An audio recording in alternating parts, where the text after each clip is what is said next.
Hey, what's up, Trailblazers? This is Caleb, and today I'd like to share with you my thoughts on the new characters coming out in patch 1.3.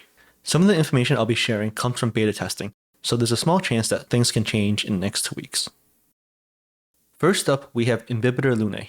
He's an imaginary destruction character, and his role is the main damage dealer on your team. His special mechanic is that he can spend multiple skill points on his skill in one turn to enhance it and deal massive amounts of damage in one big burst.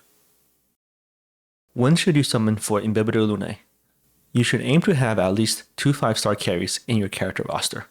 If you don't have any or only have one, I recommend you pull for him. He's also a good choice if you don't have any imaginary coverage. Imaginary weakness is the most common weakness in the game, and at the moment, Walt is the best character for this job. If you don't have him, Imbibitor Lunae will help you out in a lot of situations. If you like seeing big damage numbers, Lunae is the character for you. His fully charged up skill can easily do over 100,000 damage. And lastly, if you're trying to assemble a mono imaginary team, you'll want Lunae as well. The argument against pulling for Imbibitor Lunae is that he needs a team built around him, so he's not a flexible character to use. Imbibitor Lunae pretty much only works in a solo carry team comp because of his high skill point requirement. He does not want to share any skill points with another carry. The best support for Lunae is Yukon, because she can buff the imaginary damage of her allies. Because Yukon is skill point neutral, meaning she does not generate more skill points than she uses, your other 2 characters on the team must be skill point generators. Skill point positive supports like Tin Yun and Pela will work really well in this team. The second new 5-star character in 1.3 is Fuxuan, a quantum preservation character.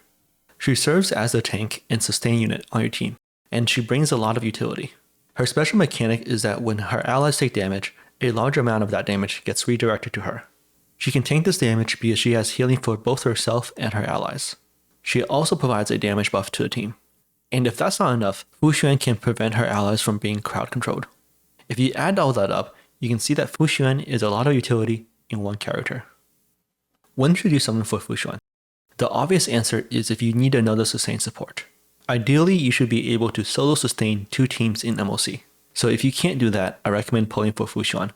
She also provides a damage buff to her team, which is very rare in the preservation unit, so that's another reason to pull for her.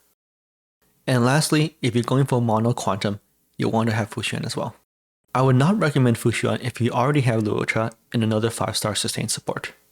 Luocha can already cleanse crowd control, so that's a bit redundant with Fuxuan's kit. And you don't need 3 solo sustain supports in your roster. Fuxuan is a flexible character that can fit into many team comps. You will want to bring her to fights against enemies that have crowd control. Her damage buff will also help you finish fights within cycle limits. However, it's important to remember that Fuxuan occasionally has to use her skill to tank and buff for her team. She's skill point positive, but she won't generate as many skill points as Luocha or Chapard. If you're running a team comp that's very skill point hungry, like a Imbibitor Lunae team, Fuxuan would not be the best choice to have. Both new characters in 1.3 look really strong, but also have some limitations. Who are you going to summon? Put it in the comments down below. Thanks for watching, and see you next time.